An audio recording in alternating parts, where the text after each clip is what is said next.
kebakaran bis di tol kilometer 238. Polsek Ciledug sedang berusaha memadamkan. Sebuah bus antar kota antar provinsi Akas Aurora jurusan Jakarta Jember terbakar di ruas tol Kanci Pejagan, kilometer 236 di perbatasan Kabupaten Brebes dan Kabupaten Cirebon Senin malam. Api padam setelah petugas pemadam kebakaran datang ke lokasi dengan mengerahkan 4 unit damkar. Diketahui bus berpenumpang 7 orang ini sempat mengalami kerusakan di saluran BBM. Kerusakan telah diperbaiki dan bus melaju normal. Namun naas, api muncul di sisi kanan bus saat melaju di lokasi kejadian diduga akibat korsleting listrik. Menurut keterangan sopir tadi, bahwasanya dari Jakarta itu memang kendala pipa solar. Tapi udah diganti pipa solar baru, dicek aman dan lanjutkan perjalanan lagi. Isi BBM di KM 164 di Majalengka juga masih aman. Setelah melanjutkan perjalanan, tepatnya di kilometer 236, sopir melihat spion ada api dari sisi kanan belakang bus. Tidak ada korban jiwa dalam peristiwa ini.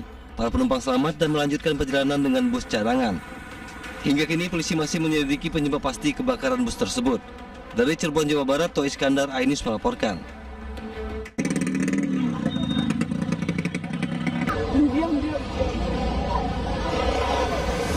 Merasa tertipu, ratusan pencari kerja mendatangi sebuah rumah milik pelaku di kawasan Pauh, Kota Padang. Korban meminta pertanggungjawaban pelaku penipuan yang berkedok rekrutmen tenaga kerja untuk ditempatkan sebuah pusat perbelanjaan yang belum lama dibuka untuk umum. Namun sampai di lokasi, rumah dalam keadaan kosong.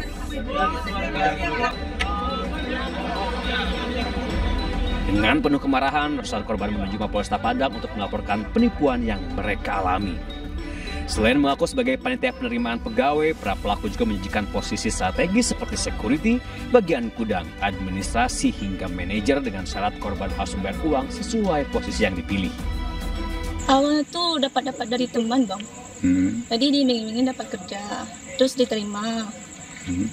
Habis itu dijanjiin langsung kerja, Bang. Awal pertama tuh dibayar, sistem itu orang dalam lah. Ya. Habis itu kan ada sistem bayar nih, Bang. Bayar itu beragam-agam, Bang. Tergantung posisi masing-masing lah. Untuk kerugian dari korban bervariasi dari 300.000 sampai dengan 3 juta, tergantung dari bagian dan posisinya. Diduga total korban mencapai lebih dari 500 orang. Sementara saat dikonfirmasi, nama mal yang dibawa pelaku tidak pernah melakukan rekrutmen terbuka melalui perantara atau panitia tertentu. Dari Padang, Sumatera Barat, Budi Sunandar, iNews melaporkan.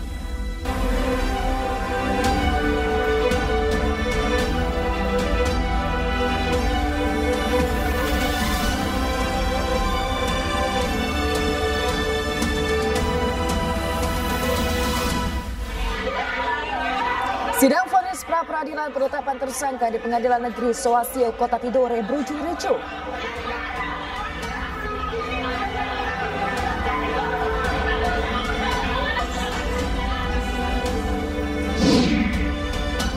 Presiden Prabowo Subianto akan mempertimbangkan aspirasi warga dan sejarah dalam penyelesaian polemik 4 pulau Aceh dan Sumatera Utara. Menteri Kebudayaan Fadlizon dan TGPF beradu data dan fakta terkait tragedi kekerasan seksual massal tahun 1998.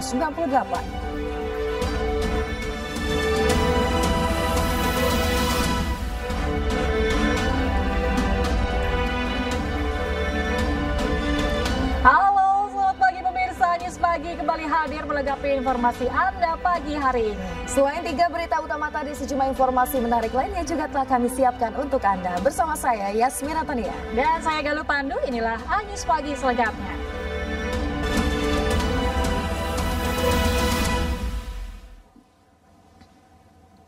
Kita awali informasi News Pagi hari ini pemirsa. Sebuah gas LPG 3 kg meledak di Bandung, Jawa Barat. Akibatnya 4 orang kritis dan 2 bangunan milik warga hancur.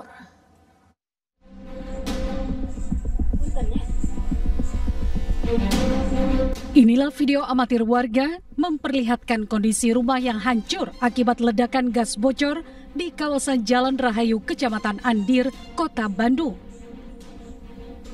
Nampak seluruh isi bangunan luluh lantah akibat ledakan besar. Selain itu, ledakan juga menghancurkan dinding rumah yang berada di sampingnya hingga berlubang. Kejadian bermula saat penghuni rumah yang hendak mengganti gas LPG 3 kg mulai curiga jika gasnya bocor. Tak berselang lama, gas yang baru diganti tiba-tiba meledak hingga membuat 2 penghuni rumah serta 2 orang tetangganya tersambar api. Akibatnya 4 orang mengalami luka bakar di sekujur tubuhnya. Pertamanya dari rumah gitu, dari rumah saya kok ada kayak jatuh gitu. Pas dilihat nggak ada apa-apa, pas keluar sama warga yang lain lihat ke gang 3, ternyata di gang 3 nggak ada. Pas dilihat ada di sini, udah ramai di sini. Nah ini udah seperti ini gitu. Dari gas bocor. Dari gas bocor. Gasnya itu sebelumnya memang udah bau banget, dibawa keluar. Ya. Jadi udah bau banget lah. Sama orang rumah tuh dia mencoba untuk dimasukin ke dalam dicobain ke air pakai baskom memang gitu. Mengeluarkan kayak uap salju kayak ya? Salju gitu, blubuk gitu. Nah kemudian mungkin ada nggak tahu gimana meledaklah di dalam. Petugas telah mengamankan gas LPG 3 kg serta membawa seluruh korban ke rumah sakit terdekat. Dari Bandung, Jawa Barat, Ervan David, iNews melaporkan. Pemirsa, sidang pra-peradilan penetapan 11 orang masyarakat adat Mabasangaji sebagai tersangka di Pengadilan Negeri Soasio, Kota Tidore, Maluku Utara berujung ricuh.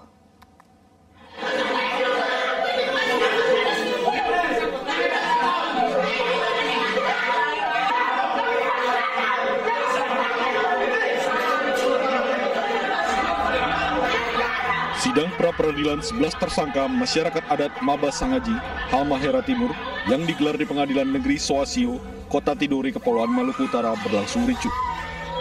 Kericuan terjadi usai hakim membacakan putusan yang menyatakan 11 masyarakat adat Mabasangaji sebagai tersangka.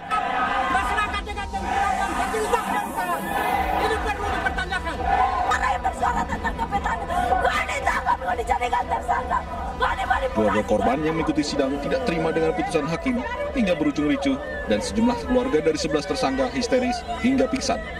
Keputusan tadi itu udah keluar hasil kecewa lah, kecewa pada hal ini karena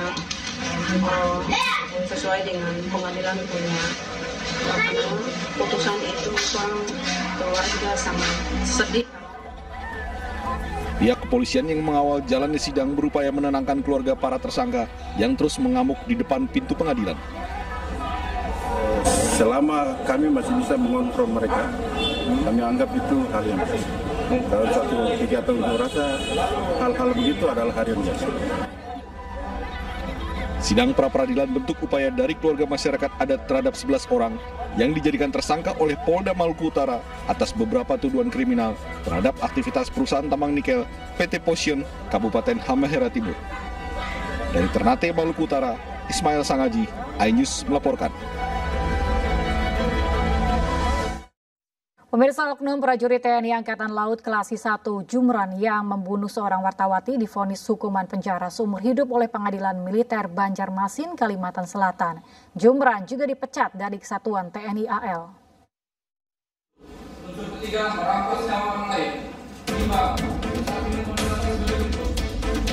Pengadilan Militer Banjarmasin, Kalimantan Selatan menjatuhkan vonis seumur hidup terhadap kelas 1 Jumran karena terbukti melakukan pembunuhan berencana terhadap Juwita, wartawati sebuah media di Banjarbaru, Kalimantan Selatan.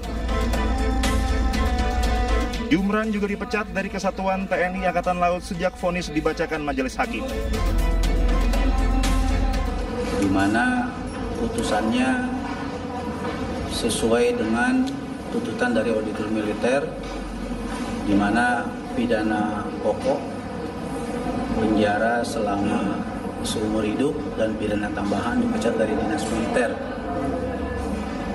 Pertanyaan soal remisi atau nanti upaya hukum berikutnya seperti yang dijawab oleh terdakwa sendiri, bahwasanya sikap terdakwa saat ini adalah pikir-pikir.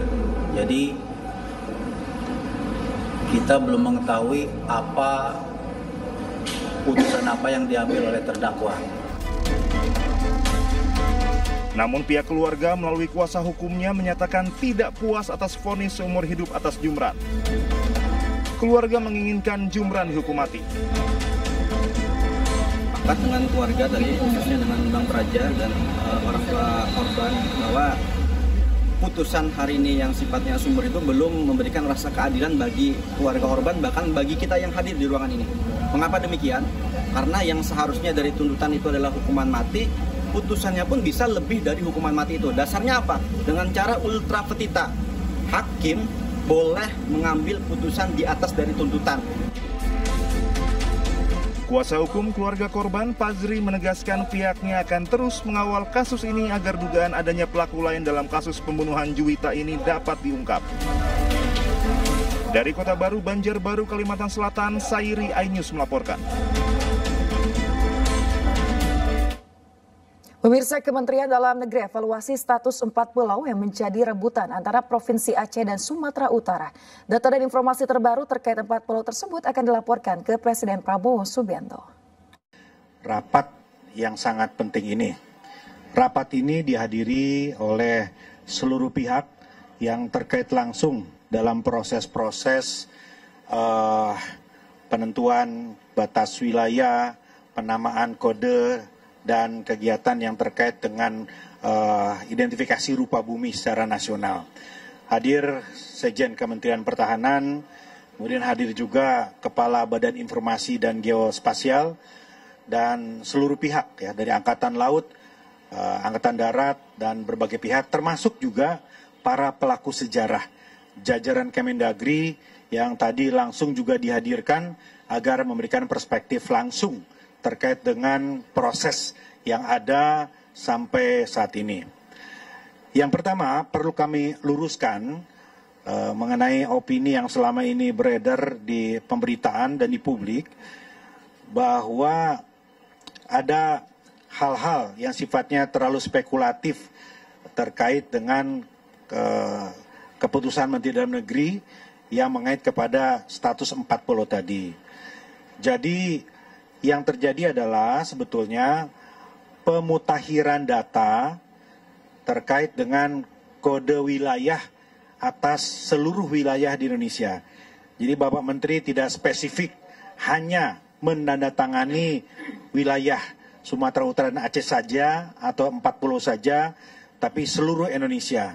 Jadi ada 4.000 lebih lampiran keputusan yang ditandatangani oleh Bapak Menteri Dalam Negeri. Kepala Komunikasi Kepresidenan Hasan Nasbi memastikan Presiden Prabowo Subianto segera ambil alih penyelesaian polemik 4 pulau yang diperebutkan Provinsi Aceh dan Sumatera Utara. Dalam pengambilan keputusan, Presiden akan mempertimbangkan aspirasi warga dan aspek sejarah.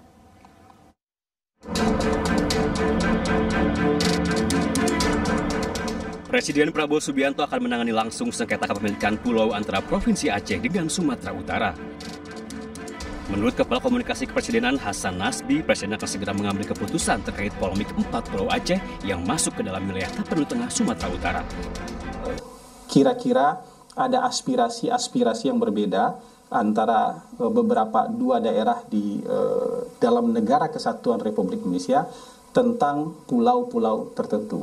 Nah, ini tentu saja sesuai dengan aturan main yang ada di negara kita, maka ini diambil alih oleh pemerintah pusat. Dalam hal ini Presiden mengambil alih ini langsung dan dijanjikan secepatnya akan diselesaikan. Ini harusnya tidak sulit untuk diselesaikan, bisa diselesaikan dengan cara dingin, dengan kepala yang dingin, dengan cara yang baik-baik, karena kita berdialog, kita berdiskusi sebagai sesama anak bangsa. Jadi tentu Presiden akan segera mengambil keputusan secepatnya, dan dengan mempertimbangkan aspirasi-aspirasi maupun proses historis, proses administrasi yang sudah dijalankan selama ini. Adapun 4 pulau yang menjadi rebutan antara Provinsi Aceh dengan Sumatera Utara, yakni Pulau Panjang, Pulau Lipan, Pulau Mangkir Besar, dan Pulau Mangkir Kecil. Gubernur Aceh Muzakir Manaf menyebut akan tetap mempertahankan keempat pulau. Ia mengklaim memiliki bukti kuat bahwa keempat pulau masuk dalam kewenangan daerahnya. Kewajiban kita, wajib kita buat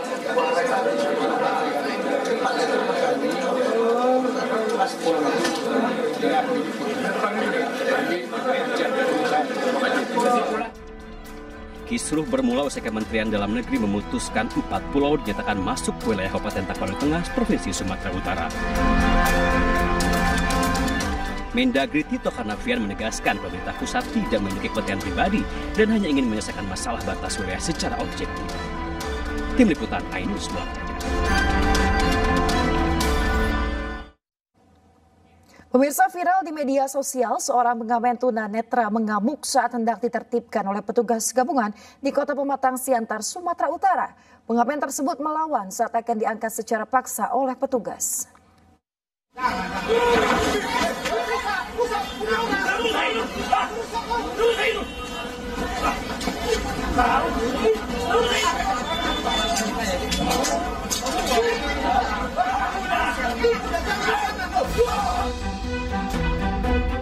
Video penertiban pengemis tunanetra oleh petugas gabungan dari Dinas Sosial, Satpol PP, dan Polres Pematang Siantar ini viral di media sosial.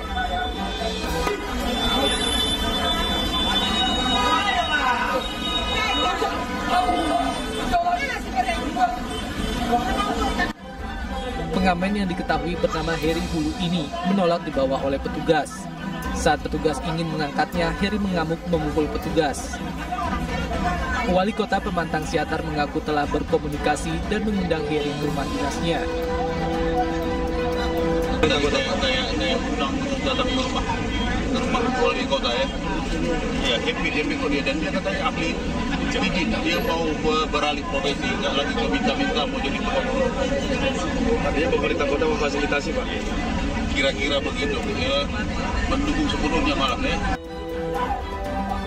Wali kota juga berjanji akan membina petugas Satpol PP yang melakukan tindakan pemaksaan dan kedepannya akan bertindak secara humanis.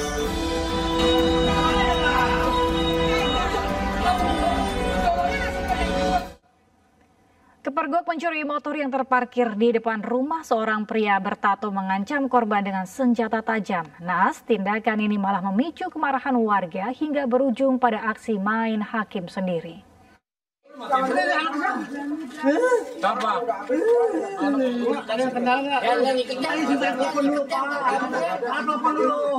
Tampang sangar pria bertato ini tak lagi terlihat setelah berhadapan dengan kemarahan warga. Ia bahkan menangis minta untuk diampuni dan dilepaskan.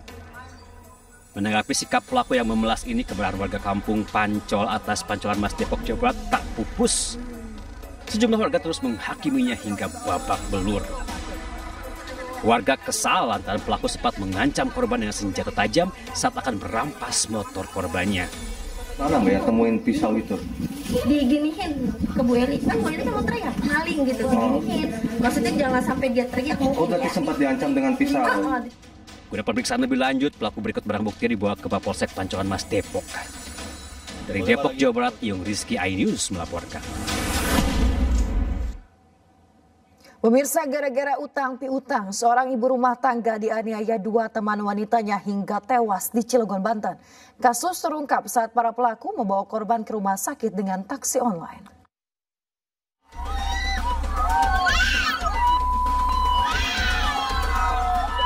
Penangkapan pelaku pembunuhan di Kampung Simpang 3, Kota Cilegon sempat memancing emosi warga sekitar yang berusaha menyerang karena telah membunuh teman arisannya. Warga berusaha menerobos penjagaan polisi yang sedang mengamankan lokasi. Pelaku dibawa ke kantor polisi untuk menjalani pemeriksaan. Kasus ini terungkap setelah korban tewas dan diantarkan taksi online ke rumah sakit karena diperintah kedua pelaku. Para pelaku beralasan korban sedang sakit. Para pelaku telah berutang pada korban dan meminjam uang lagi. Enggak ada, ini teman ini baru, belum sampai 1 bulan diperkenalan sama ini. Nah, dia minjam uang sama istri dikasih, ini juga mau pinjam lagi terakhir. Pertama pinjam berapa? Ya kita nggak jelas karena nggak tahu saya istri sama kita ya. Nah pas itu dia pinjam uang, sama istri udah disiapkan uangnya. Berarti istri Bapak yang suka minjemin uang gitu? Betul. Diduga para pelaku tersinggung dengan ucapan korban sehingga melakukan penganiayaan. Korban ini memberikan pinjaman uang kepada para pelaku senilai 10 juta rupiah, namun telah dikembalikan sebanyak 3 juta rupiah. Selain dari itu, pada saat kejadian, korban dihubungin oleh para pelaku untuk datang ke rumahnya untuk mengambil uang.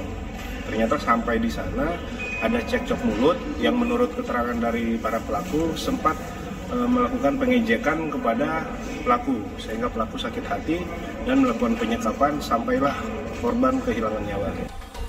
Para tersangka pun terancam hukuman mati atau seumur hidup.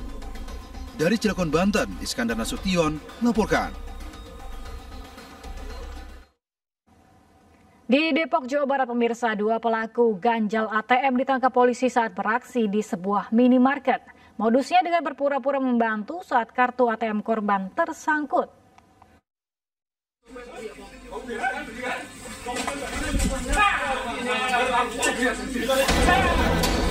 Dua pelaku ganjal ATM tertangkap tangan saat melakukan aksi ganjal ATM di sebuah minimarket di Depok, Jawa Barat. Mereka ketahuan saat mencoba menipu warga dengan mengganjal mesin ATM. Modusnya dengan berpura-pura membantu saat kartu ATM korban tersangkut. Namun secara diam-diam pelaku menukar kartu ATM korban dan menanyakan nomor PIN-nya.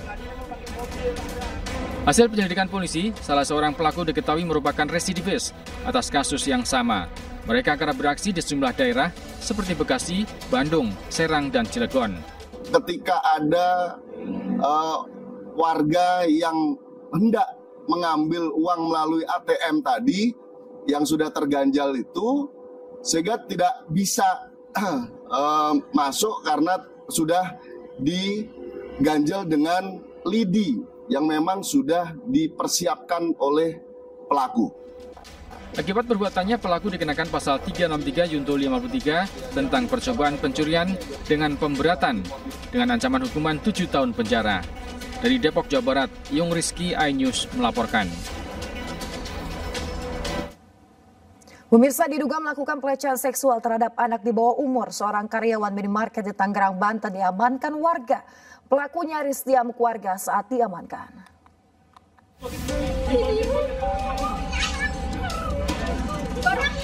Seorang karyawan minimarket di Tangerang, Banten diamankan warga. Diduga pelaku telah melakukan pelecehan seksual terhadap seorang anak laki-laki di dalam kamar mandi minimarket. Pelaku nyaris diamuk warga saat diamankan warga setempat. Peristiwa terjadi saat korban hendak membayar ke kasir. Pelaku mengimingi korban dengan isi ulang voucher game gratis dan mengajak korban ke kamar mandi minimarket dan melakukan aksi tidak terpuji tersebut kepada korban. Aksi bejat pelaku diketahui orang tua korban setelah korban kembali ke rumahnya karena korban berjalan tidak seperti biasanya dan saat diperiksa terdapat cairan sperma di lubang anus korban. Usai mengetahui hal tersebut, orang tua korban serta warga sekitar langsung mendatangi minimarket dan menahan pelaku.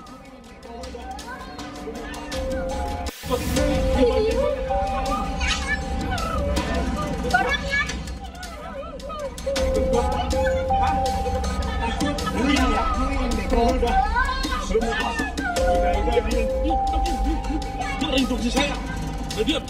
Ini beresin nggak? Kalau ada keputusan saya nggak mau.